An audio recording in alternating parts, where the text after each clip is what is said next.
Hey, what's going on, y'all? Jimmy Mack from Marcus Cash SP3 joining us for, I guess it's kind of an All Elite recap. Yes. AEW Dynamite. Special Which edition. usually a recap. This is, what was it called? Revolution? Revolution. February 29th. First of all, everybody loved the show, apparently. Like, all the wrestling fans have said and something positive about the show. Even I have something positive to say. It was a good show. Yeah. It was not splendid. It was not amazing. It was not fantastic. It was a good goddamn show. I would go as far as to say, well, I'll see how I feel after we recap it. I feel like after you recap something, you can kind of like, you kind of had your feelings in the moment of watching it, how you felt right after, and then when you recap it, you might remember like you liked stuff a little bit more and be able to say, okay, it was actually very good or great, or it was kind of good, pretty good, maybe, who knows? Yes. Immediately when I turned something on and Dustin Rhodes on my screen, we're now off to a great start. No. Already, I'm down on this pay-per-view. Well, first, I think the part I didn't. You guys, did you watch the pre-show buy-in? He tried to. I skipped over all of that. I don't need to see shit I've seen before. I've seen all of it.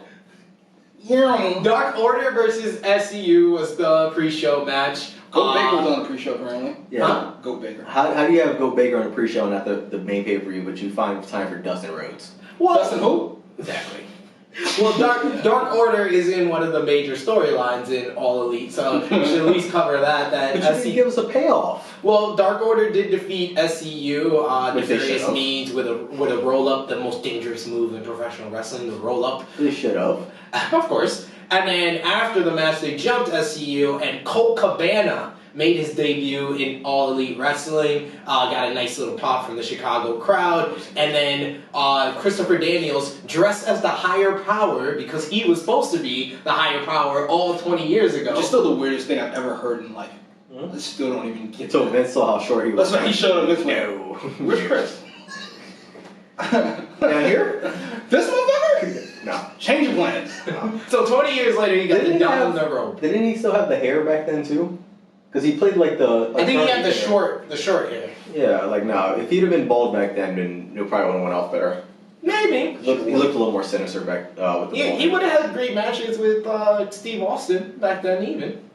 But But he finally got to wear the robe, and they teased him being the Exalted One. One thing I will mention, because my uncle Dave Meltzer mentioned this as well, and this was one part that I did like, that the Dark Order didn't do the typical wrestling thing where they think the guy in the robe is their guy. Their faces said like they don't know who this guy is. That's not the guy. So at least they did that. I like the fact that they didn't go the typical wrestling route where the heels are like, yay, yay, the Exalted One's here, and then it's not the Exalted One and they look like fucking idiots. So at least they did that. He's like, who dressed this guy? That's not our robes. So,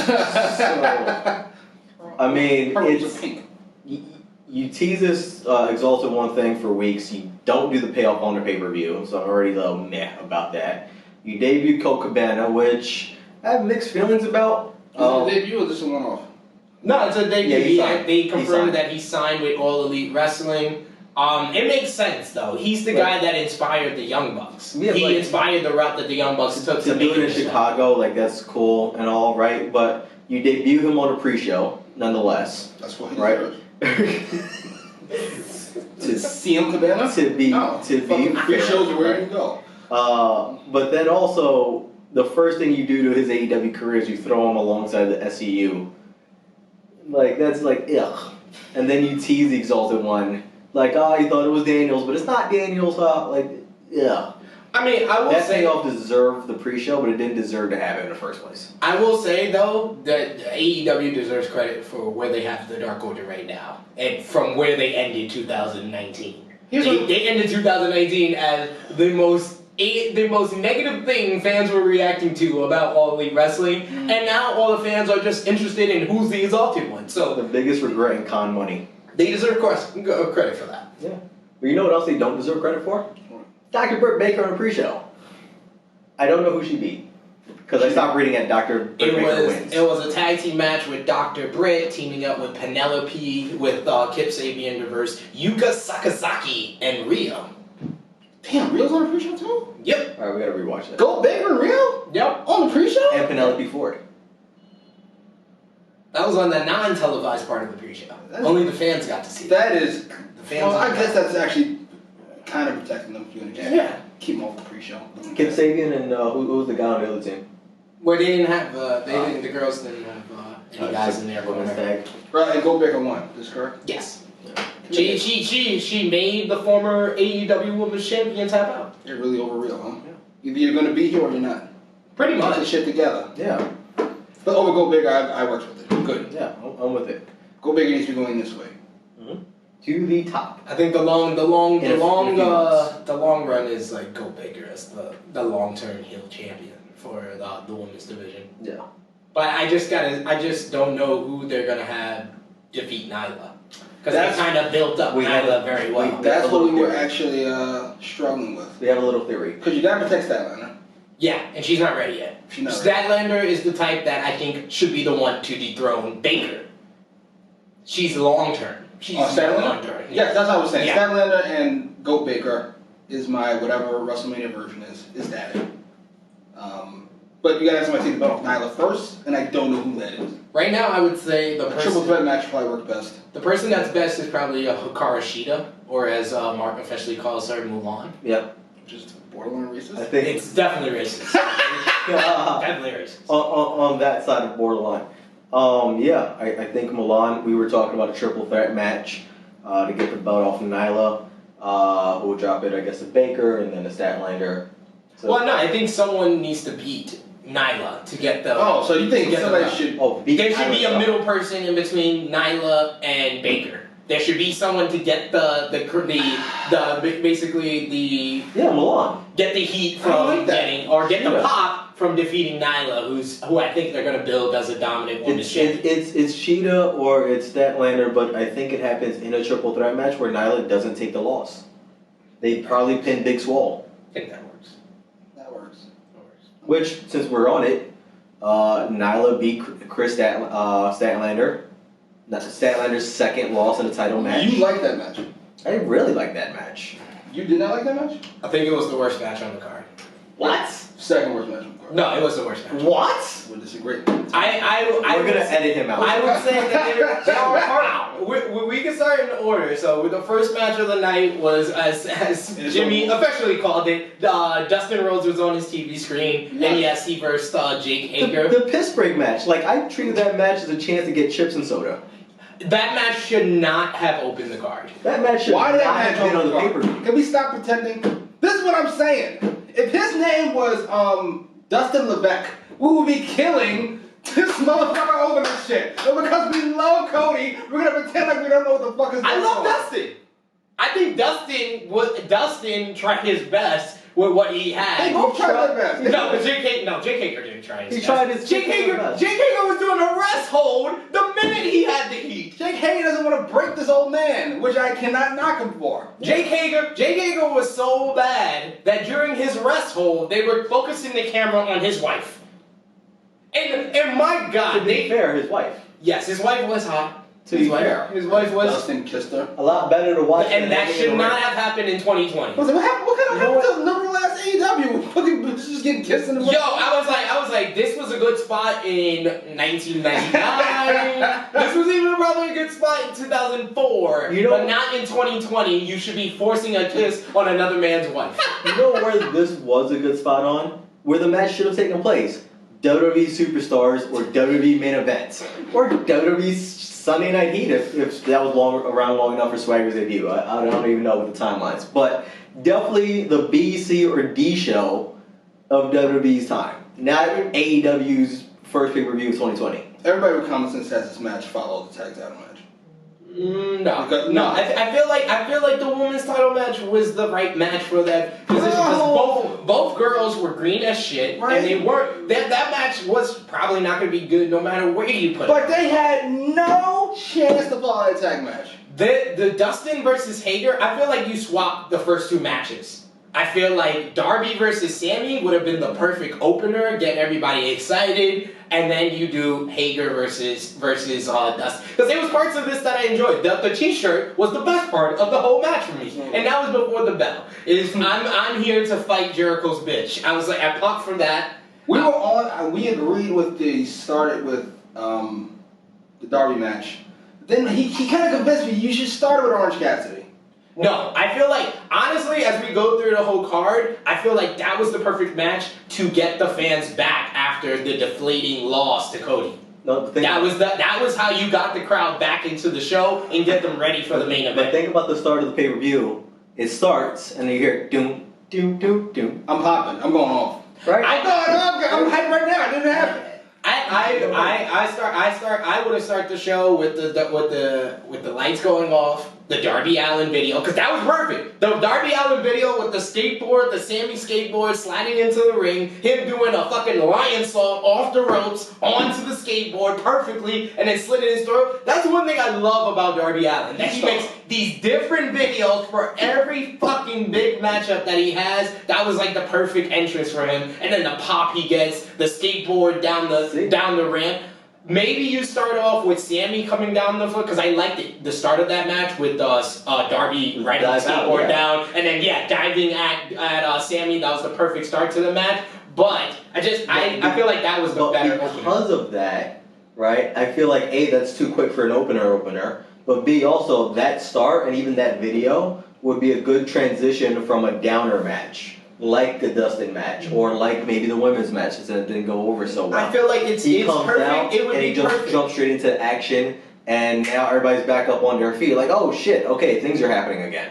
I just feel like Hager versus Dustin is perfect in between those two matches, because the Darby and Sammy is all fucking spots. You do it 6:30, 5 minutes in, off a table, with the twist.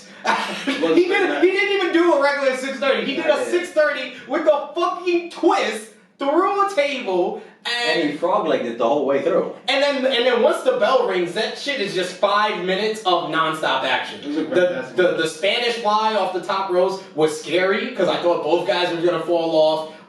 Darby's comeback at the end, using the turnbuckle against Sammy, then doing that flip over stunner, and then the coffin drop. Our favorite finish in the business. The coffin drop, absolutely. That was perfect. I just feel like it would have been better in the opener.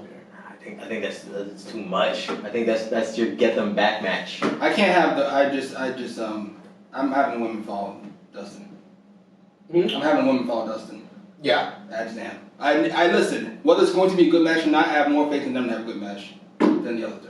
I had more faith in Dustin and Jake Hager to get something, but that was just a bad opener. I don't understand that. I feel like that match would have been better anywhere else on the card, besides being the opener. Honestly, that match had no chance at any point. That was a bad matchup. I cut it in half at the very least. I mean, I was a little confused with the fact that Aubrey, who's my favorite ref, who's all of our favorite refs, Yes. and her stopping Dustin from doing the Shattered Dreams, and then he did it anyway right in front of her, and then he pulled off a crooked code red, and then Hager attempts to do the same move. She stops him, then they do a little like distraction thing so she doesn't see, and then he uses the move. So it's like the babyface can use it, but the heel can't. Well, same argument with his brother later on in the night, but we'll get to that. We'll get to that. Do you want us to start? Because we can do a whole hour on how shitty the refereeing was tonight. Oh, we can break it down for each match. That was the instance in that match. I don't think there was any weird referee problems in Sammy versus Darby. No. Yeah.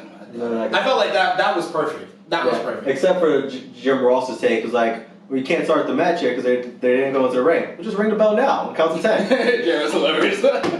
Jared's so over the lackadaisical usage of referees on this fucking program. Yeah. I will say That solves that problem. Sometimes Ring the bell. Jared's awesome, and sometimes I just want him to like. He can be a bit much. Yes. During this Orange Cassidy match, he's like, we gotta make him take his glasses off. I'm like, Jared, is that important? Like, right now.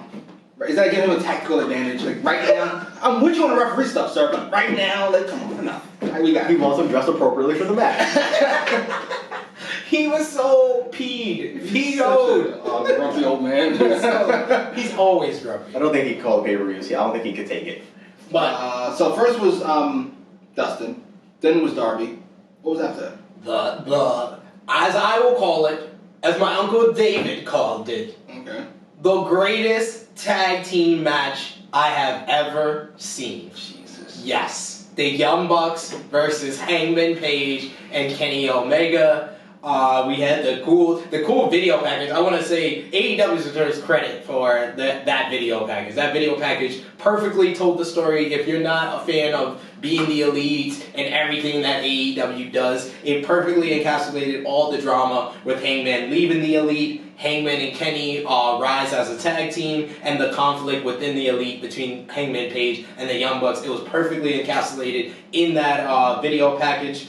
The Young Bucks, they came out first. They had the new pay-per-view gear, but we heard the boos, which you guys called perfectly. And then as the intros are going on, I'm like, because I said on Tru Heel Heat that I thought Kenny Omega would turn heel in this match because I felt like that was the fastest way to really heat him up. Even though he has heat up him on his own self by having two of the best matches in AEW history, but I felt like that was the way to speed it up. But after seeing the intro and seeing the video package and then hearing the boos for the Young Bucks, and then after watching Jimmy say he thought the Young Bucks were going to turn heel, I was like, I kind of text JJ and Chrissy, and I was like, I think I was wrong. I think the Young Bucks might turn heel because they're getting booed out the building right now. Matt Jackson was a dickhead. The whole But match. to be fair, wait, but not the whole match. No, he was provoked.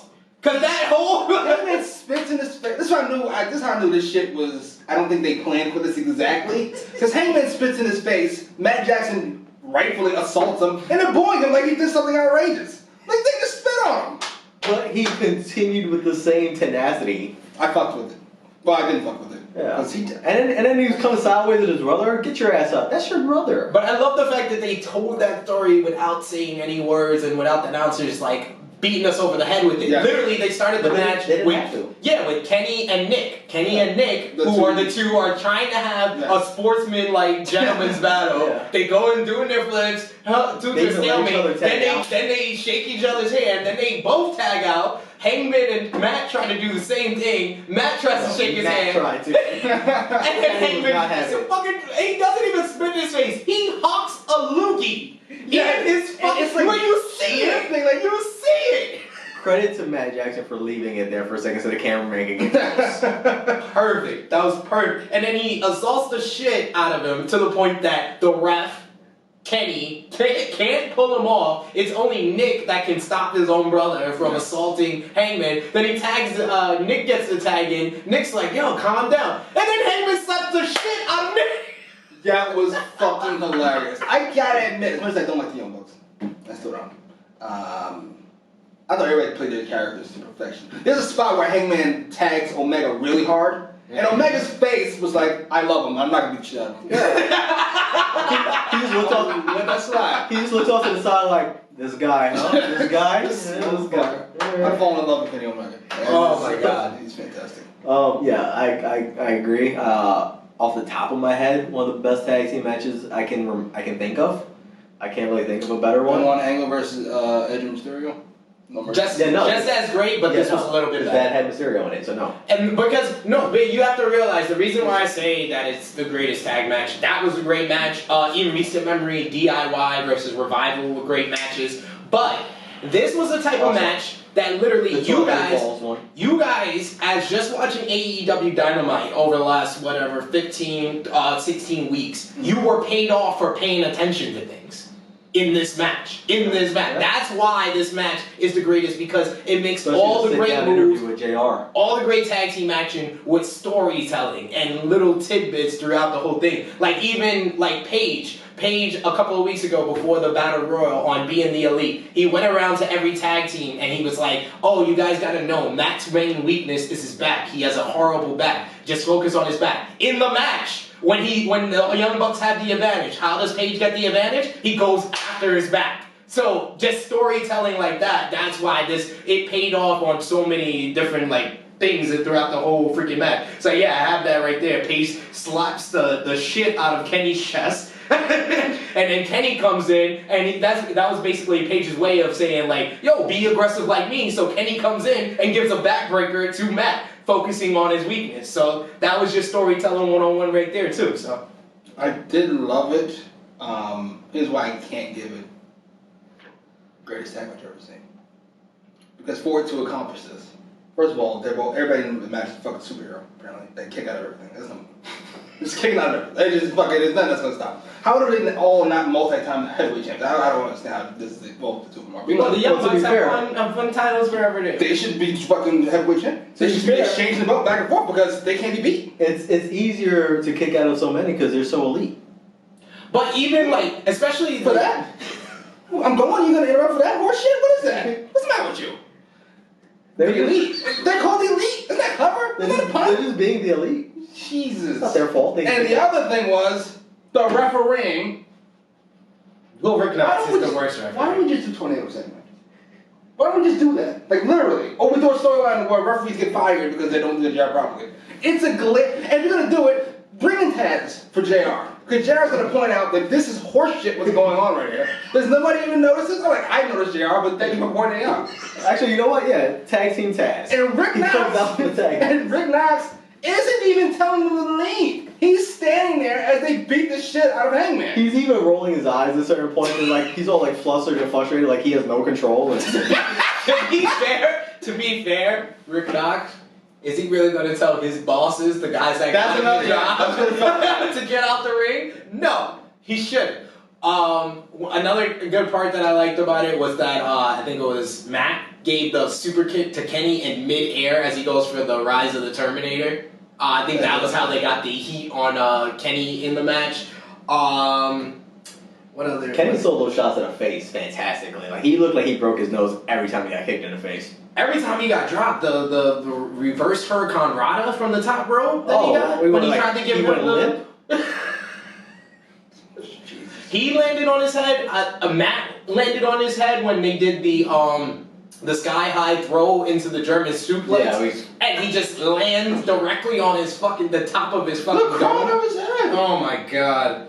But one of my favorite parts of the whole match was when Hangman beats the crap out of Nick, throws Nick into the corner for Matt to come in, and Matt comes in, and literally the whole crowd's on their feet, and they're just, fuck him up, cowboy, fuck him up, fuck him up.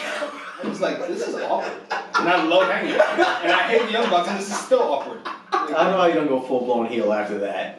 Well, Like after the end of the match, you just both just like call an audible, just double stick them both. changing everything. Well, if they get away from each other, I guess you want to keep it with the same. I don't know. Even if you separate them, I think they're over the Bucks and their horseshit. No, I just think Hangman. I don't think they expected to go this way. For Hangman to be this over, like this much. But that was the whole issue going into like All Out, is that when Hangman was going against Jericho, you had Jericho, who's one of the greatest of all time, and no one really cared about Hangman, and now everyone fucking cares about the Hangman. Like, I was thinking about this. If we had a draft, my AEW superheroes, I'm picking Hangman first. I just am. He might not be the most talented. That's Omega, obviously, but I'm picking. He's just so over without doing a whole bunch. no. Just a fantastic character. Yeah. Out of nowhere. And then the whole story of the match is really about him getting out of the shadow of the Elite. That's all. Yes. Not only just the Young Bucks, it's him getting out the shadow of Kenny. Him doing the fucking one-winged angel because Yes. Kenny couldn't do it. That's what I'm talking about, like the little storytelling. The one part that I think Uncle Dave mentioned, like one of the main parts he mentioned at the start of his last podcast was the part at the end. What's been their main thing that's finished everybody? It's the buckshot V-trigger combo. Mm-hmm. The whole reason Matt is able to kick out, I know you're upset about all the kickouts, but Kenny does a little something, and that's why I think he's in your GOAT conversation of when they do the buckshot V-trigger, Kenny goes like this for like a good 5 seconds, where he's basically telling the crowd with body language he's not going to be able to hold Matt down for a 3 count. That's fantastic. It's little bits of storytelling and detail that make matches like The this. storytelling was fantastic. The fact that the Bucks, Matt in particular, was over Hangman. He had like a tiny bit of hesitation there on the ramp, and he fucked him. Get your ass up, told his brother, and they fucked him up. Then the super kick party, they threw one fucking Hangman in the ring. The best part for me is when they got Kenny alone.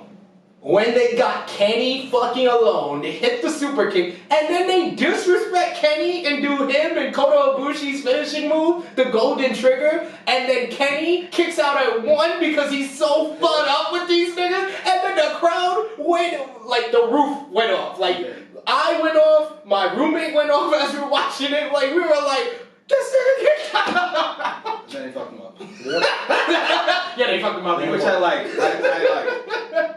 Yeah, And he still couldn't finish Kenny. I did like that. It felt like when they were doing the sweet part in the ring. Mm-hmm. It felt very Flair, Shawn Michaels to me. Like we don't want to. So we're about to. This is gonna be fucked up. And it ended. I was like, I love this. And I like Cash said, I love Matt going into the biggest dick and asshole in the world. Like, you're my best friend, but I know your shoulder hurts. His mom was like, what the fuck, man? He's like, yo, and literally he's like, oh shit, I got 2 in the morning. That part, I didn't like. I would want Nick to be like, what are you doing? And Matt's like, trying to win. Like, fuck out of here. Trying to beat him. Trying to take the belt. Is he your older brother? Matt's your older brother? Yeah. It feels like it. Mm-hmm. Yeah. Get up, faggot. I'd love to finish, though. You talk about Hangman coming out of the shadows. If I felt like that, like, alright. He's like, I'm gonna hit Kenny's move because Kenny can't hit it and get the closest 2 count of all the 2 guys. And then he just said, you know what? I hit Kenny's move. Fuck it. I'm just gonna hit mine. Buckshot. 1, 2, 3. The perfect fucking ending for that match. It did. What was it, 30 minutes? 30, I think it was like 30 minutes, plus, 35 seconds. Yeah, I remember doing the 30 minutes remaining. And as soon as he said that, I was like, alright, I guess we're going home. Thanks, Justin. But great, fantastic, like splendid fucking match. That match was splendid, yes. That match was splendid. Yeah. And then the post-match, I think the post-match was even better. No. The post-match with Kenny still being pissed off at the Young Bucks, begrudgingly shaking their heads, and then the 2 teases, because everybody notices and they really emphasize the second tease. But no one really is talking about the first tease. The first tease in the post-match is when... They look like they're going to jump Hangman. Thank you! Is when Kenny and the Young Bucks are all on one side. Hangman has his back turned to them, and they all turn to the left like they're all lining them up for a super kick. Yes. And then he turns around, and Matt's like, come on, come join us. They don't have the right leg forward. Exactly. Which I think played into the Hangman considering the buckshot, because he might have picked up on that leg being forward. Hey, I actually don't hate that idea. I like that. That's how you keep Hangman a babyface. Or let's say, what I would like for Hangman to be done with this. Not this feud, 'cause I think he won one match out of He it. just belts the titles and You gotta get like a 2 out of 3 falls or something out of this one. But I don't want any more Hangman heel teases. It's just first of all, it's a bad idea to even think about it, and I think it's a bad idea to tease it. He's the most over guy you have right now. I think you go Let's all have in. Orange Cassidy for like 5 minutes at a time.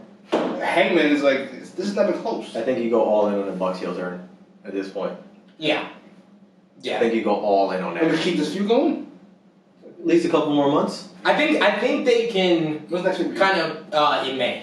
I think they can, Jesus. and they have enough like stuff that they can do because like the Young Bucks kind of open-ended their feud with Proud and Powerful as well as Lucha Bros. You get Paige and Omega still haven't versed like Proud and Powerful. They haven't versed Best Friends, the Butcher and the Blade. Like they have a bunch of tag teams they can get through and hold on to the titles until May. So Emphasis on through.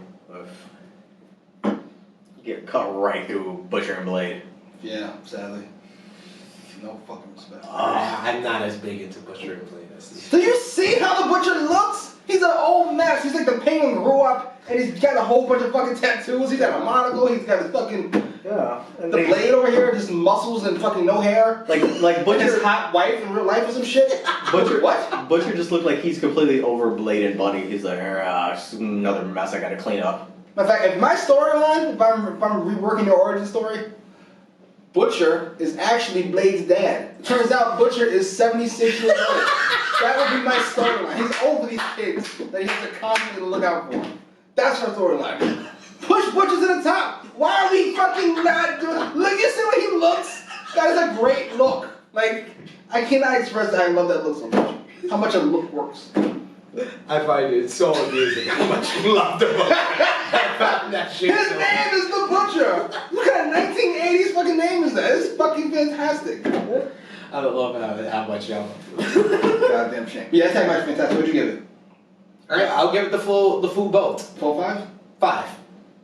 5 stars. Yeah. Out of 5, right? Yeah, out of 5. So I Give it. I don't give 5. That's all you can give out of 5. get, see, I'm not as big as I get the whole giving one match, above the 5 stars to kind of separate it from all the other ones. But once you did that, it literally created a whole new scale. So yes, I keep it at 5. You're allowed to give it 5 stars, maybe 5 golden stars if you want to differentiate, but it's still out of 5. 5 golden stars. With that said, this match gets 6. I love him. He deserves credit for that because that was a perfect set. So next up was Nyla Rose and Chris Statlander for the AEW Women's Championship. I know we just went over this for 30 minutes. That match should not be in this spot under any circumstance. I feel like it was the perfect match for this spot because this match wasn't going to be good. The worst spot for this match. We've seen Statlander have good matches. Nyla Rose's last match was fantastic against Rhea. The last couple matches. I've only seen Nyla Rose have good matches with Rhea. Her last couple matches were But she's had good and fatal 4-way matches. Rhea was in that match too. Alright. She's had 3 good to great matches, and all of them had Rio in it. That's what I'm saying. Nonetheless, she's very athletic. Yeah, okay. Right? Strong, powerful force. She makes for a good storytelling match. Statlander does well in everything I've ever seen her in. I just feel like both ladies can't lead. They need someone to lead them. Like Statlander had a good match with Shauna. Shauna's more experienced. Shauna led. And then Statlander was able to show her power and show her little spot. Because they're both a little gray. Yeah. But here's what I would say though. Here's my whole reason for it. And this is like, I understand your thinking. And I agree with it. But if you tell me I gotta protect somebody, right?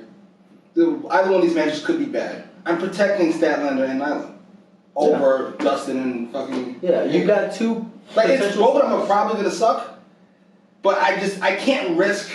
I have to give Statlander every chance to succeed, and nobody's gonna succeed. I don't give a fuck who you are against fucking that tag title match. Yeah. It's going to be bad. Like these are 2. Let's go bring out Austin and Rock. It's just not good, and even then, it's just not happening. You got 2 cornerstones of the women's division here. You gotta protect them. But the fans at the beginning of the match really wanted to this match to succeed. They cheered a botched kip up. To be fair with Statlander, of course you're gonna cheer. It's the galaxy's greatest.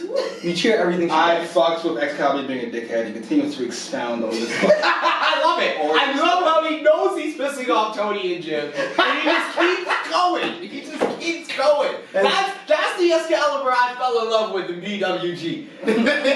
and Tony's like, yeah, tell me more. And Gerard just goes silent. You can tell he's over. He's like, I am so over this. I don't even want to talk about this.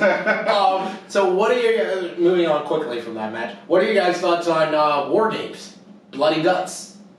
I want to see what they actually call it, the Blood and Guts match. It's called Tony Khan confirmed it's going to be called the Blood and Guts match. Ew.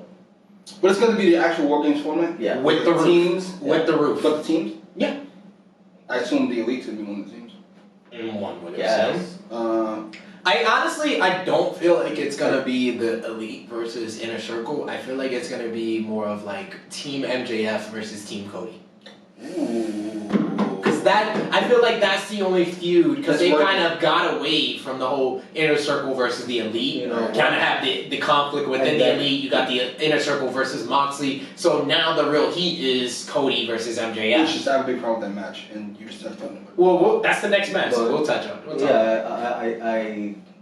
I don't really like a team captain thing. That feels a little Survivor Series-y to me, but that can hide Wardlow right in his greenness, so that's a good spot for that. And I assume Butcher and Blade will be 3 and 4 in that on MJF team. Yeah. So that can hide the Blade. But outside of like the Horsemen, outside of the Horsemen and Dangerous Alliance, really War Games always was a team. It was Sting's Squadron. There was Dusty's Men. Like it's always been like that. Yeah. It's just bringing back the old school. Yeah. It's not Survivor Series. Survivor Series had all those goofy ass names like the fucking Ultimate Warriors and shit. But I'm looking forward to it. I'm gonna see what they're gonna do with it. The fact that it's in Newark has me considering it? No, because probably kids might be born the day before that. But anyway, and before, and it's in Newark. I did my part. I did my part. I'm done with you. Okay. So next up was Newark. I would say the most heated rivalry going into Revolution. Well, what? The best part of the women's match. Oh, It's the best you didn't one. talk about the boob. Yeah. That boob spot is fucking That was one of the best boob spot because you have to talk about the setup. As she fucking had the most unique counter to Nyla's hang the person on the rope, go for the top rope knee, where she does a fucking handstand out of it, lays down, blows her a kiss, she comes down, she does the roll up into the kick, she's standing there, and then she does the boob. That was the best one. And right into a DDT from the boot. Because seriousness, I'm trying to win. Boop. I'm still trying to win. It's still serious. And the whole time, for any of you that don't pay full attention to this, rewatch it now. Okay. Bryce Remsburg sells the hell out of Oh, everything. here we go. He loves Bryce Remsburg for no fucking reason. He is the second best referee in all elite wrestling. Oh, I my hated God. that theory until I watched the interview, and he is. Every other referee, outside of referee, just doesn't understand tag team wrestling apparently. Yeah. They don't understand motherfuckers can't be on the outside. Motherfucker wasn't even counting. I'm like, you have to start the count to everything. Bryce Remsburg, he counts. He counts with a little emphasis, but he counts for everything. And he does Well, don't get me into Aubrey. Oh no, Aubrey owned with that. That was hilarious. That's how you build up the throw them out. Like Aubrey did that perfectly in the And she doesn't overdo it every time. It's every once in a while. I'm like, She just does this for a big move. I like that. But Bryce Remsburg sells it. He sells the boops, which I appreciate. He should be Statlander's official referee for every match he does. That sounds about right. Cody MJF. Yes, Cody MJF. We have the video package to start off, running down everything that's happened since Full Gear when MJF turned on Cody, and then Cody not being able to touch MJF, the lashes, and the cage match, everything that's brought us to tonight. MJF with a smooth ass Burberry, black Burberry jacket with red trim. This man was looking like a main eventer, but that spray tan, my dude, was god Thank you. I saw it. Oh my god. That was the worst spray tan ever. But MJF just looked like a main eventer. He came out, he looked at the fans with disgust, but at the same time, his facial expression was just like, fuck, I'm actually gonna wrestle this. Like he just perfectly got his character down on the walkout. And then for all the bad I just said about MJF's entrance. And Cody usually has the best entrance of the night. You didn't like his entrance? That fucking band sucked. I love Cody's theme song, but my God. Everybody was talking about the neck tattoo. I was like, how can you pay attention to the neck tattoo when this band is ruining one of the best theme songs in AEW? You don't like Death State? I don't like Down Straight live. No. I like them recorded, going over the loudspeaker. They're great. But live, that was awful. I could barely hear the band. That neck tattoo was so loud. It drowned out all of that. And to be honest, I couldn't tell you he was playing his theme song on the way out to the ring. I just see a bunch of guys jumping around behind him. I like the Nightmare family coming out. I hated that more than the I like tattoo. Stephen Amell. When I pop for Stephen. I did too. I'm down for that. And then Joey Blowy and Johnny Jabroni and It was everybody. QT, it was Dustin, you How had is that Randy different? Orton. How is that different than anything I just said? It's Randy, Jobber 1, Jobber 2, Stephen Amell, Jobber 3, Jobber 4. Like these I was people, about to ask how you guys know Stephen Amell is the guy he showed completely. yeah, like No, he was in the first All In event. yeah, And that. but like he's been around. He does Cody things. So Yeah, he's been on DNA lately. so like He's the Green Arrow. What the fuck? yeah. Hey, they've even made him his own Bullet Club shirt. To be fair, he got Cody into the Green Arrow. Like He did. Yes, he did. He You know did. so he's called on the show? What? Stardust. Ew. Shut That up. makes sense. So like Stephen Amell, for the nerds that watch, right? How dare you? It's a a good wrestling event. How It's a dare good, you? it's a good pop. The nerds that watch all of them. What do you mean? It's a wrestling All show. nerds, right? How dare The you? ones that follow through. Right? Glasses? Like, did you know?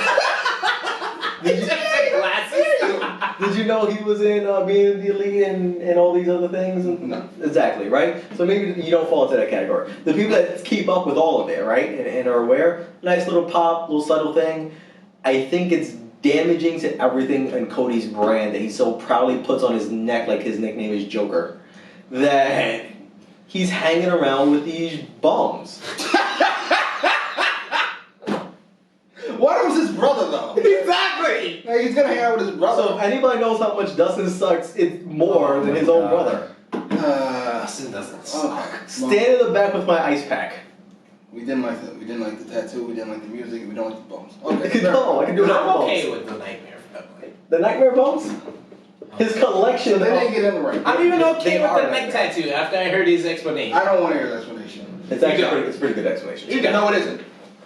It's still a bad place. Is it covering a fucking chemotherapy he had recently? No, Then it's not a good one. It's still a bad place, but it's a good explanation. What is it? Alright, let's hear it. That he actually you probably know the wording better. I have the general idea. Well, basically, he wanted a tattoo in a place that everyone could see. Yeah, he wears a lot of brands, and he wants to represent his own brand, but he wants to show you that he's all in with his own brand. So he wants to make sure you can see it at all times. You know what's a better idea? Never get the tattoo on your leg and never wear pants. That is better than a fucking neck tattoo. It is atrocious looking. It is awful. Awful. You know what else is awful? Fucking the opening to that match. What? MJF played Keep Away. I didn't mind that. I like that part. I didn't mind. I did like the match breaking into a fucking regular wrestling match. I did not like. That's why when you go, this is a blood feud. Is it though? They're wrestling. What the fuck are we doing? You went through all this shit to get a hold of MJF. Why? Get a ball so you can make the match. Mm-hmm. But anyway, all this shit to get a hold of MJF, and then like we're doing wrestling. Holy, this is stupid. Yeah. Like I was okay with the first 2 minutes, then the next like It should have been no holds barred. 7 to 8 minutes. No, not even that. This is the first match in the feud. This is gonna be a long feud. I get that. Oh. The next 7 to 8 minutes, I was just so dumbfounded with the fact that it was just regular. I liked the whole part with Brandy throwing the beer into Wardlow's face, and they basically had a plan to take out Wardlow. It didn't work At all. Literally, Wardlow was down for like 10 seconds, and then the next minute, he's throwing Cody's arm into the ring post. Nice. And then after that spot, then the match kind of broke down into MJF taking advantage, which it fit more into the storyline after that point. No. See, I disagree. I hated those spots. Anything that puts Randy Rhodes in any potential jeopardy. There's no place for that. She did delicious, yes. There's no place for that. You know what's my favorite part of this You whole have Arn fucking match? Anderson. You have Arn Anderson approach. You know what's my favorite part of this whole fucking match? What? Arn took a fucking bump! You're like, I popped for that. I popped for that so much. I was like, yes! And, Arn took a bump! and he took a sock to the shoulder. Not even a shoe. He took a sock. Sweaty, grimy ass socks. On the Yeah, shoulder. I loved MJF going after the toe. And biting it. I did like that. It Biting was it. ridiculous. I did like it. MJF got popped open, right?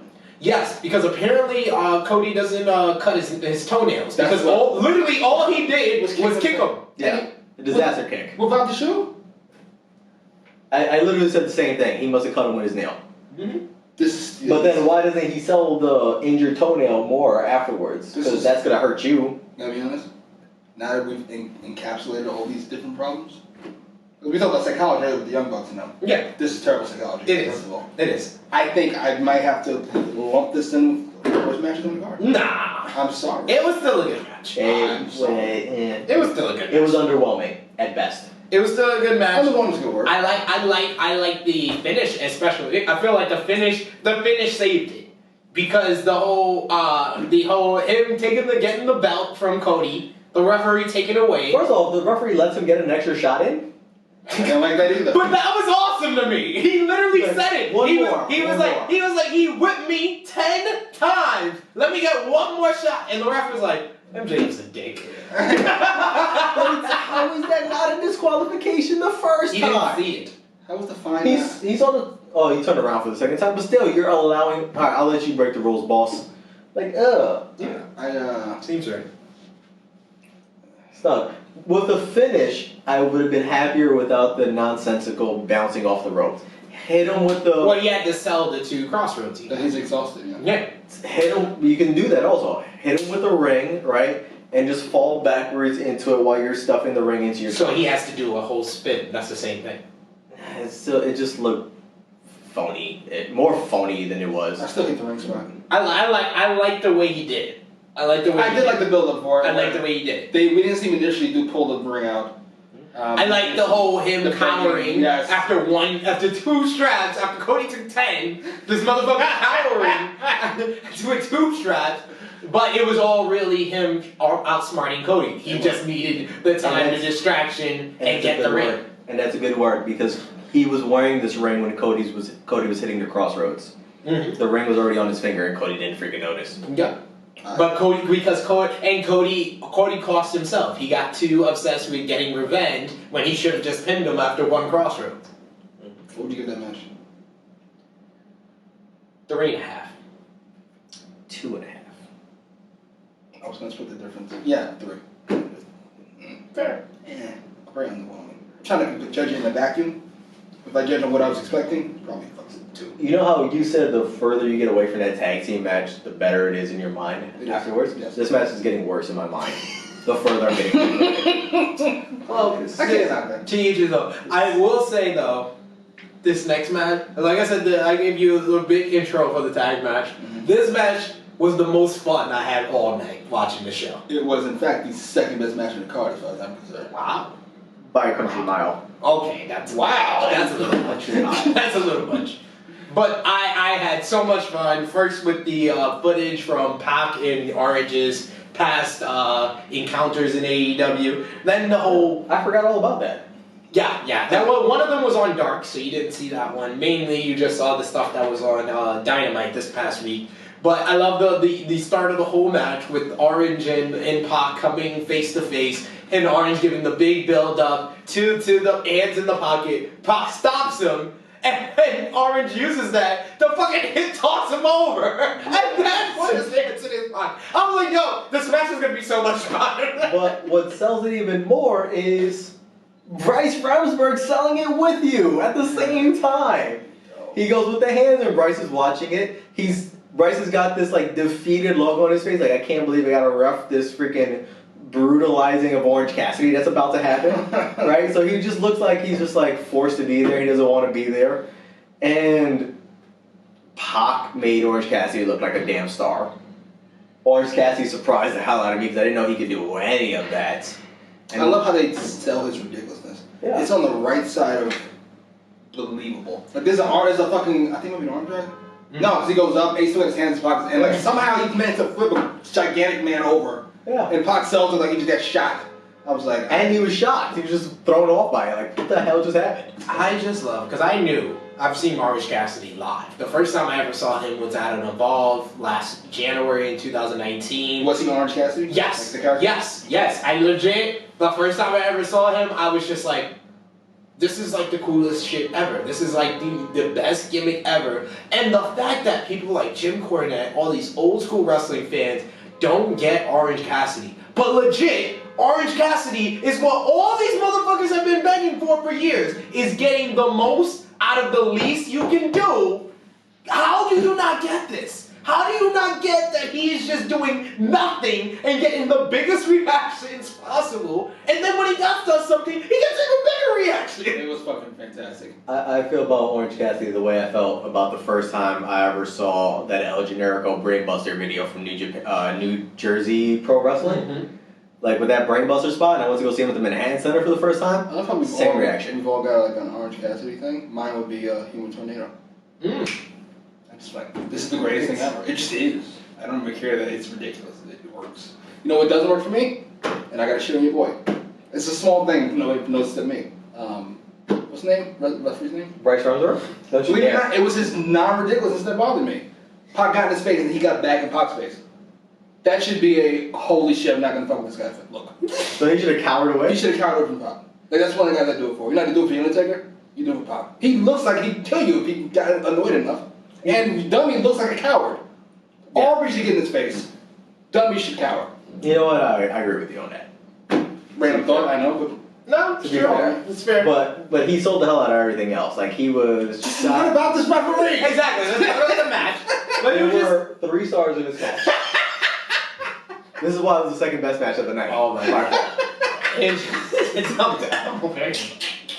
But they just got a reaction off of everything. Orange Cassidy's comeback was probably the loudest the crowd got outside of Hangman Page. Like, they just went nuts for him. Him actually having the glasses off and doing a better Superman punch than my boy, Roman Reigns. This was fucking clean. Yeah. It's an extension of that shit? Yeah. He's like a fucking superhero. Yeah, everything was very well timed, like the back and then the extension. Yes. And then Pac deserves so much credit for just making Orange Cassidy look like a world beater. Yeah, he sold it just enough to where it's like you believe Pac would allow this to go on for a little bit. Yeah. Like when he's doing the kicks with each other. Yeah. I believe Pac. Yes, exactly. That was the first thing I was like, okay, I'm gonna like this match. Pac's already playing along. Then he's just like, okay, enough of this shit.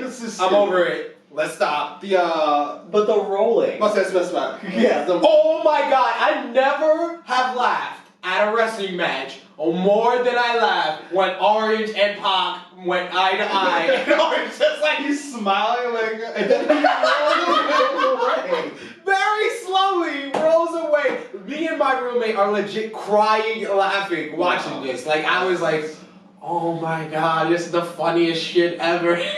They really do a really good job of extending these things that probably should last a second, that are funny, and like just 2 minutes of ridiculousness that works somehow. I loved it. And then they're Pac using it. was a great foil to sell that. Yes, also. yes. Yeah. His seriousness with his ridiculousness is a perfect foil.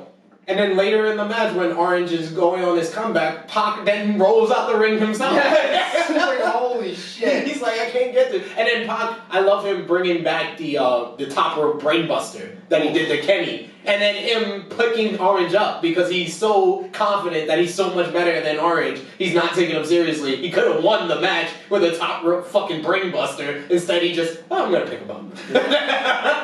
Not done with him just yet. But to his credit, Orange Cassidy actually tried.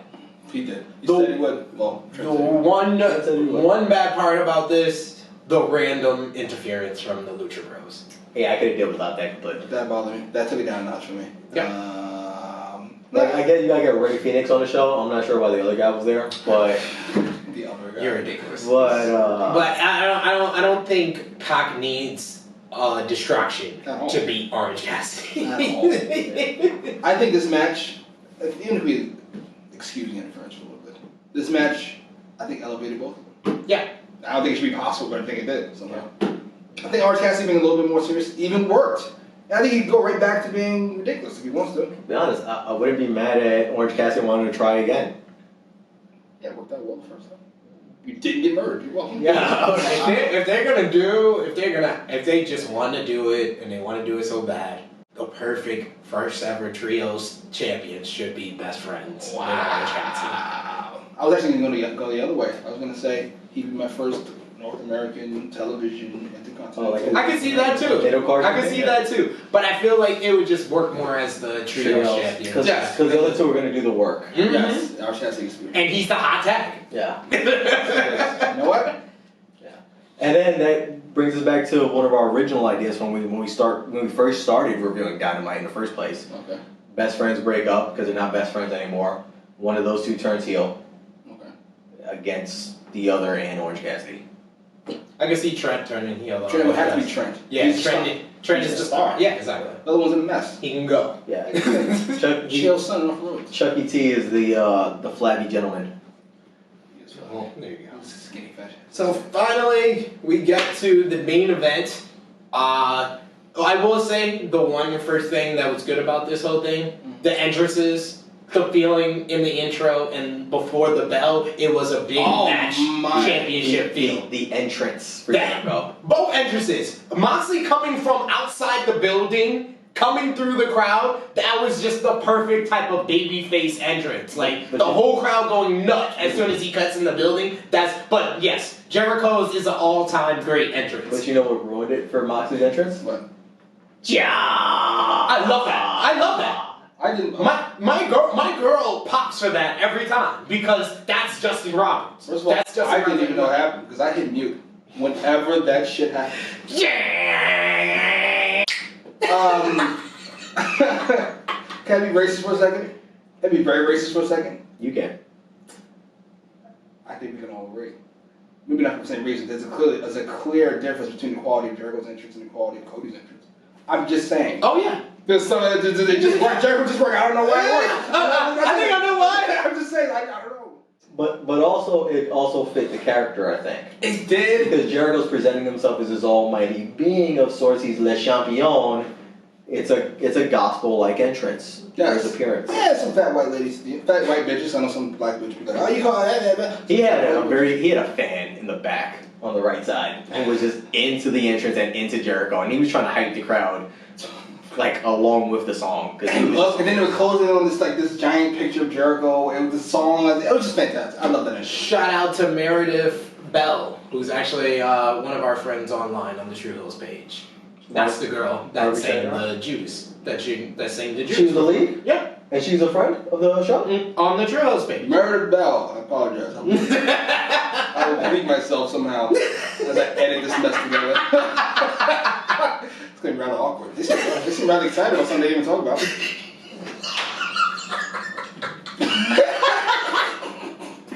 What? Oh. You did wonderfully.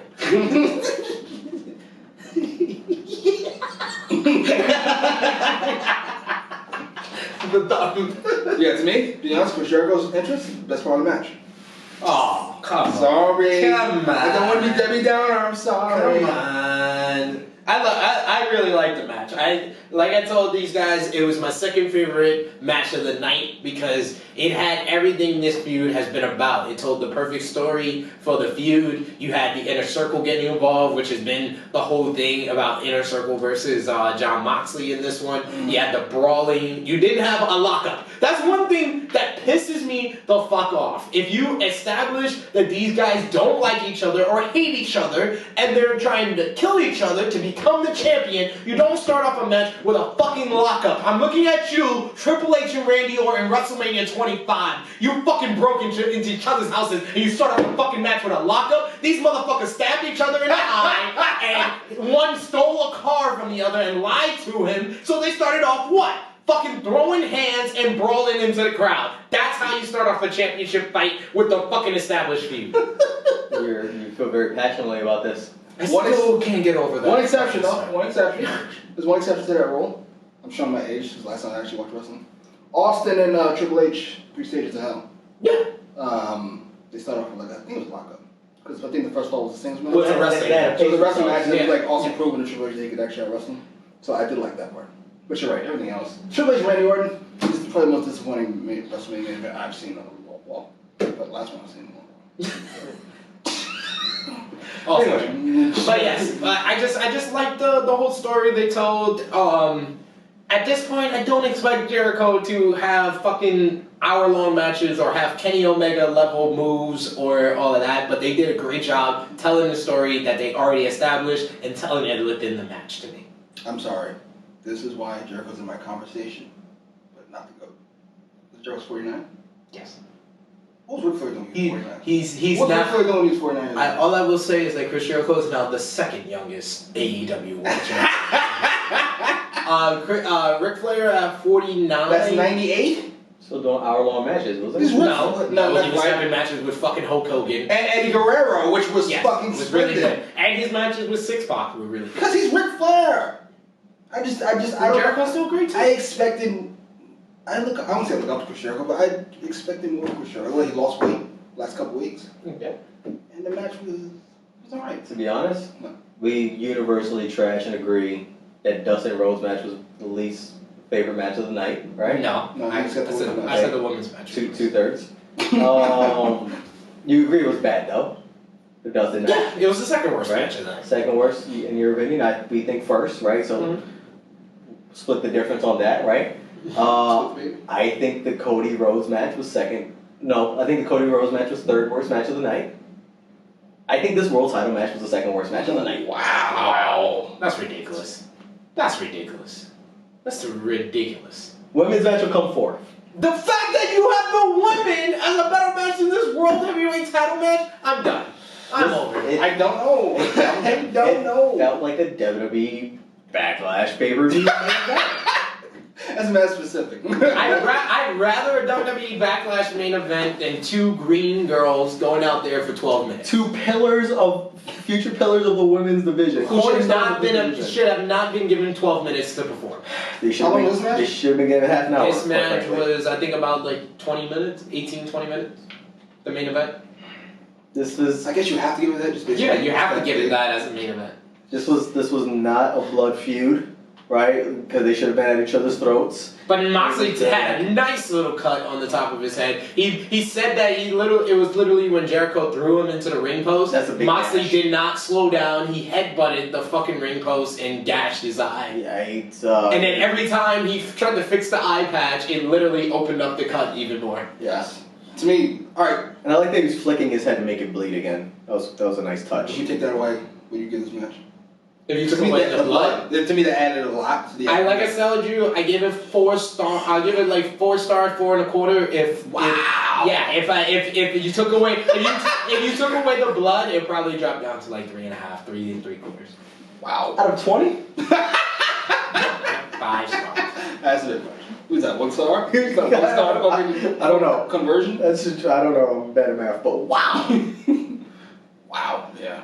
We're on different page. Yeah, We're on completely different pages when it comes to this main event. We're- They're not giving it enough credit. we're in different sections of the I'm library. not giving Jericho extra points for being old.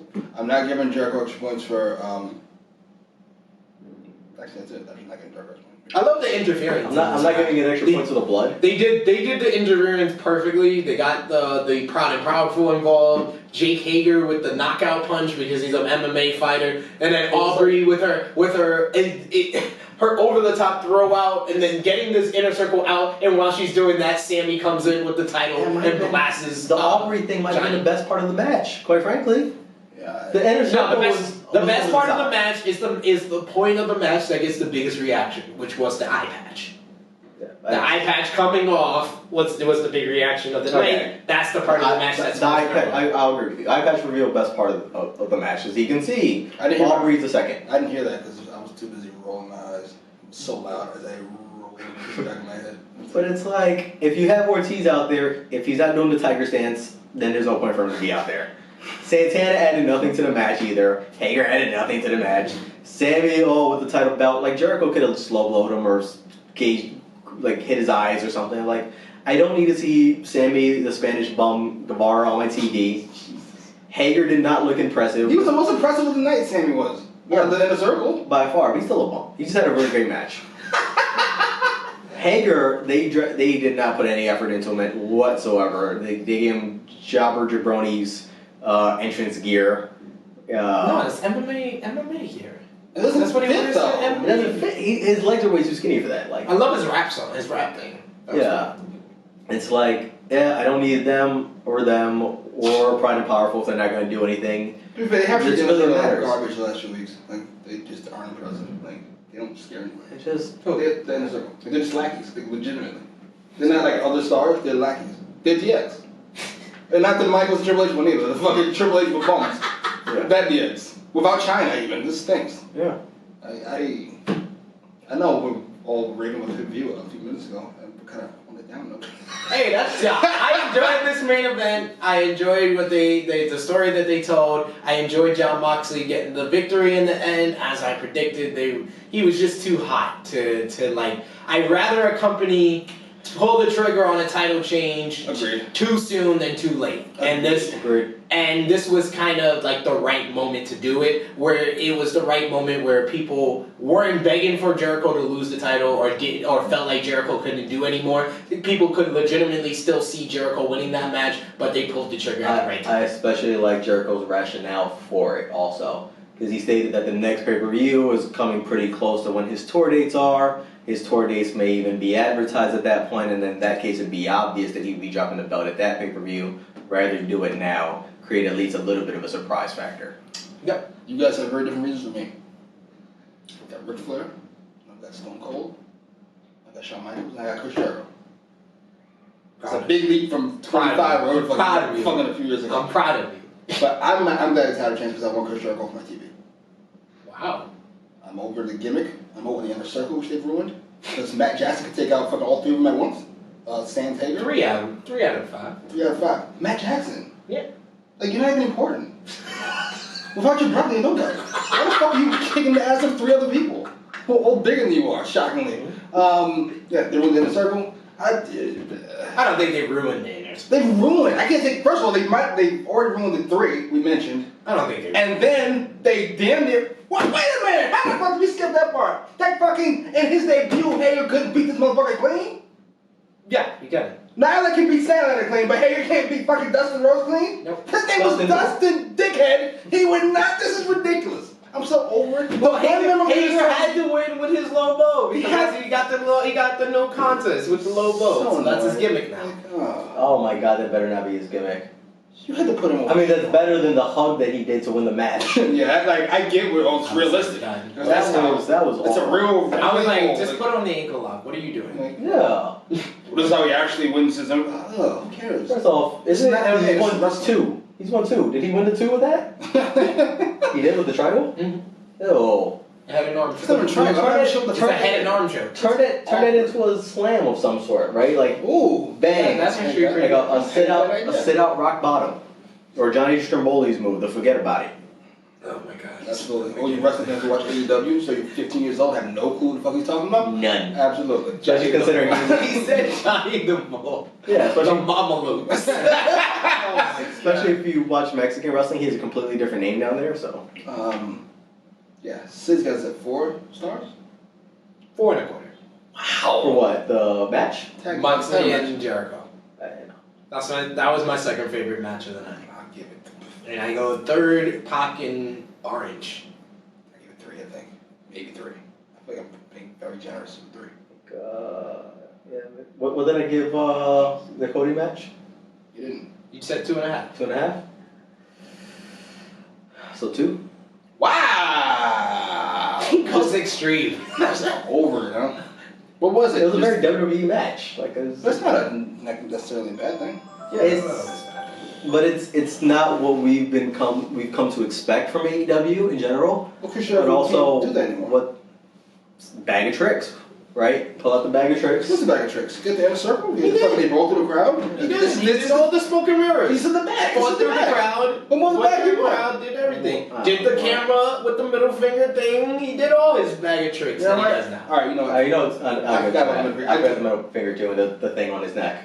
Yeah, I'll give him the full 3. I'll bump it up to 2.5. Jesus. It can't be more than the Cody match because. So out of 10, what did you give the show? I mean, with the greatness of that tag match, the very goodness of that Pac, the very goodness of that Pac and Orange Cassidy match, I really did enjoy the women's title match. I liked it. Aubrey and Remsburg getting their shines a couple times in the night. I want to say 8. That's fair. For future reference, kids, 8 is not splendid. That's 4 out of 5. 8.5. That's 8 out of 10. 8.5. That is a B. 8 3/4. Maybe a B plus. 8 3/4. That's very good. 8 3/4. Very good. 8 3/4. I never got that high in school, so for me that'd be splendid. But 8 3/4. 1 out of 10, I have to go with the 8 as well. The tag match, like I said, the greatest tag team match I've ever seen in my life. Probably top 2, top 3 matches of the year. That wasn't top match that wasn't in the Tokyo Dome. Pac American match. Yeah, top match that happened in America. Yes. Pac and Pac and Orange was too much fun. It was just so much fun. Darby and Sammy was ridiculous with the spots they were doing. And I unlike these guys, I did like Cody versus MJF and Moxley versus Jericho. So I'm gonna go. Actually, after reviewing it, I'm gonna up my score to 8.5. I'm gonna give it 8.5 out of 10. Yep. Would you do it? I bumped it to 8 3/4. How did you bumpk that high? Between you saying the number and because I said it's not splendid. I gotta make it splendid. 8 3/4. I'll give it a 7.5. I'm very frugal. I was very happy making that purchase. Bought it legally. For all you snitchers out there. I like the tag match. Actually, I really like the tag match after I watched it. Before I get away from it, I love it. It gets better every time I think about it. I didn't watch it, so. We didn't even mention the Marty spot. He did all the Marty spots. Yes. The chicken wing. Yes, he was very happy about it. Yeah. He's like, that's a Marty spot. By the way, I'm never watching anything. He had no idea. I'm never watching anything ever again. But unless it's live. If I've seen it beforehand, he'll just fucking that's the Marty spot. Okay. My least favorite part of any AEW broadcast is Excalibur. Because he called it a villainous super kick to the knee. Shut up. Yeah, Shut that's up, that's how you tell the crowd without actually saying his name what he just did. Yeah. For all the people like him, How about he would have just even without you saying it, like the villain Marty Scurll. Oh, he just did a villainous kick. No. How about you go away? I'm not so gonna mean. I'm not gonna add anything to this. I'm just gonna tell him to go away. What do you want from the title picture? Moxley or Jericho? Whichever we prefer to start with. All right. Until the next pay-per-view. So I said this on Tru Heel Heat. It works out a little bit different now because we didn't have the heel turn that I was looking for. Okay. But I feel the natural progression of how the title picture has gone so far is Moxley. Probably not at Double or Nothing. I feel like it might be either Moxley versus Jericho rematch or Moxley versus MJF. Mm-hmm. Or it's maybe someone else who comes out of nowhere. But I feel at All Out, which I feel should be AEW's WrestleMania because that's the show that started it all. Agreed. Moxley versus Omega for the AEW World Championship. Omega wins, but it's all about Omega dropping that title to the Hangman. I don't hate that, but I'm not ready to pull the trigger on that just yet. I am. I think you gotta go Moxley MJF as the next title feud. So I agree with you on that. What you do from there, maybe Omega be the conquering hero to get the belt off of douchebag MJF. That show up a title ring? Oh no, if MJF gets a title run, it's all for Cody to beat him for the title. Yeah, I'm fine with that too. I feel like MJF, he doesn't feel the same as Hangman right now. I feel like they're in the same spot. Like, just, we're going this way. Exactly. It's like MJF has kind of like stayed right here ever since maybe the lashing. Yeah. And then Hangman has like steadily just gone up. So every single week. Well, with Hangman, whenever they get tired of his shenanigans and they start to boo him eventually, I think he can still turn into a dick heel and get heat back. MJF, you gotta ride that momentum while he's at the most hated possible. Because he's not going to be... I don't think he's at the most hated possible. But I don't think you can... If you miss it, because you mentioned pull it, do the title change quicker than later. Mm-hmm. If you miss it and he's not at his most hated, right? And it becomes... Now they start to cheer him because he's hilarious, for example. I don't think that never happened with MJF. So this thing, I don't look at him like The Rock or Jericho. He's not like that guy. He's not there yet. He's just a dick. He's just a dick. But you don't want to risk it. We're years away from that happening. Honestly, yeah, I don't. Especially with this crowd, we're years away from that. I still feel he's borderline X-Pac to be at the moment. To be honest. Honestly, the reason why I go the route I went is because they really left that whole Omega Moxley thing open ended. Like Omega said, the moment he had an opportunity to talk after his match with Moxley, he said, "I'm gonna come back for you." I'm gonna come back, and they were supposed to verse at All Out last year, but Moxley got hurt. So this would be the perfect story. 1 year later, they have the match. This time, it's not all this ridiculous barbed wire and all that. It's a fight for the world title, and Omega wins. And I feel like Moxley needs at least a couple of months to kind of get a good reign under him as well. I don't see him dropping it. I just think maybe a little bit down the line, even if MJF doesn't win, I think not quite at All Out. Maybe the next thing, whatever goofy name the next pay-per-view has, because I think Omega still has to be tied up at the next pay-per-view with the official, if it doesn't happen before that, the official heel turn for the Bucks, who somehow get their shot at another title shot, but they go full-on heel turn on Omega. I feel like Double or Nothing, we're either getting that rematch of the tag match, or we're getting they're gonna lose the titles before Double or Nothing, and we get Hangman versus Kenny 1-on-1 at Double or Nothing. I hope not. I prefer the heel Bucks, but yeah, I can go with either of those. I think Omega will be a little tied up either way. But I think Kenny's gonna win if they do their first match without the title being on the line. Kenny's gonna win there to set up him versus Moxley after All Out. He beats Moxley, and then down the line, Hangman beats Kenny. Yeah, I think the Omega title match would be the following. I don't know their names for all their pay-per-views. The next two main pay-per-views are Double or Nothing in May, and then All Out Labor Day weekend. What I do want them to do is I feel like a lot of the card lost steam towards pay-per-view because it's just so fucking long in between pay-per-views. So, I would be very careful when they start the next big Moxley feud. Yeah. So I would probably do Moxley versus the Inner Circle For a couple weeks. For a couple weeks after the pay-per-view. They want to get revenge. Oh, right. I would have Chris Jericho quit or leave, whatever, because he's embarrassed. He's Chris Jericho. Pull it off. And I have the Inner Circle try to get revenge. Yeah. Sammy and company. Jake and company. I think Hager's gonna take the lead because he's an undefeated MMA fighter. He's undefeated in AEW, and Moxley's whole thing when he won the title was he's undefeated in singles I actually matches. don't hate that. Jake and company want revenge. They're gonna have I feel like they're gonna have a title match of Hager versus Moxley on AEW Dynamite. I like that better my idea. I was gonna have Jericho make the Inner Circle prove themselves. So not so much in the ring action, just in the back. I don't like that. I think after a loss, I don't like that. I think if Jericho's gonna be on TV and not do what Jimmy said, I think we need angry Jericho because we haven't seen that yet. We've seen every type of emotion from Jericho except from really angry at Jericho, and he has every reason to be angry now. Why? He lost the title, and every fucking plan he had for Moxley backfired on him. To be honest, Jericho's got a lot on his plate, so I'm not trying to take that away. But he has none on his plate. I need him to go away. Get that sorted. Do your tour, whatever the fuck. It's just a lot. He's just not. He's in the space to do all that shit on the mic. He's still hilarious. He's still got a great character. But as a wrestler, he ain't got it right now. He just doesn't have it. All I know is that if Jericho is gonna have a match at Double or Nothing, perfect person for him to go one-on-one with and let that person win. Get some Some of the rub. some of that rub off of a Jericho win. Darby Allin. Wasn't even thinking about Darby Allin. Remember his whole lighting of the torch. It wasn't just a cutout of Sammy. It was a cutout of Sammy and Jericho.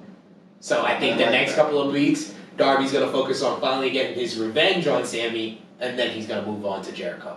I actually like that. I like that too. I like that a lot.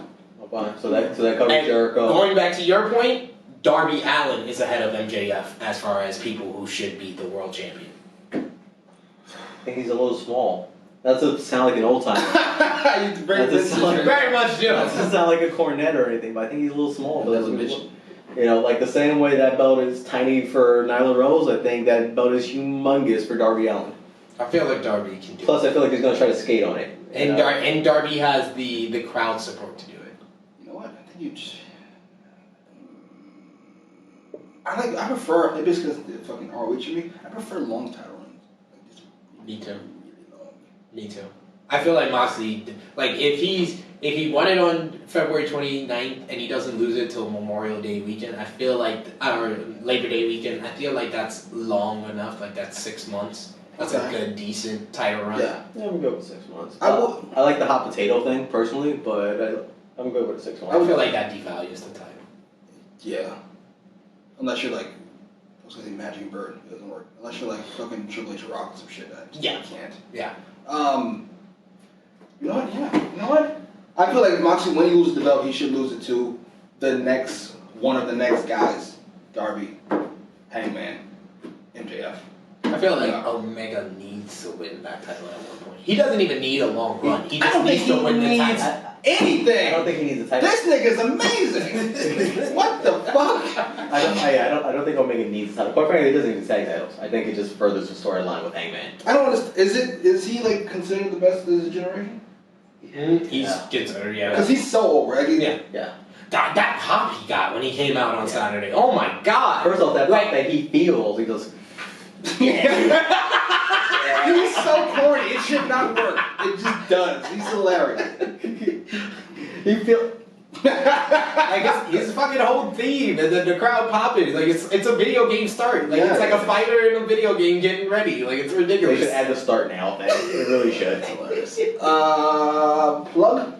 Check out everything we got on this YouTube channel. We got SmackDown with the Lynches was preempted this week, so our good friend the Stat King, he's going to be breaking down everything that went down on SmackDown. And who knows, maybe we'll give you a sweet Saudi Money 5 review, and you can hear Top Guy JJ overreact over Goldberg being Bray Wyatt. Yeah, I'm not watching Super Showdown, but Also, the countdown to Tru Heel Heat 1000 with SP3 and eventually SP4. Occasional we pop up on there. Your All Elite recap with the W there. On his page, Jimmy Macrum, as well as Tru Heel Network with SP3. Tru Heel Network. I like that. I do. I don't know if that's an official thing. It just felt right. So I calling it that. I love it. I just threw it in there. I just right off the cuff. I crash both of his shows frequently. And he reviews like 1,000 different TV shows, too many to mention. And we'll be back with more books of power soon. Absolutely. Starting Power Book 3. Post your comments, however, down below. Follow.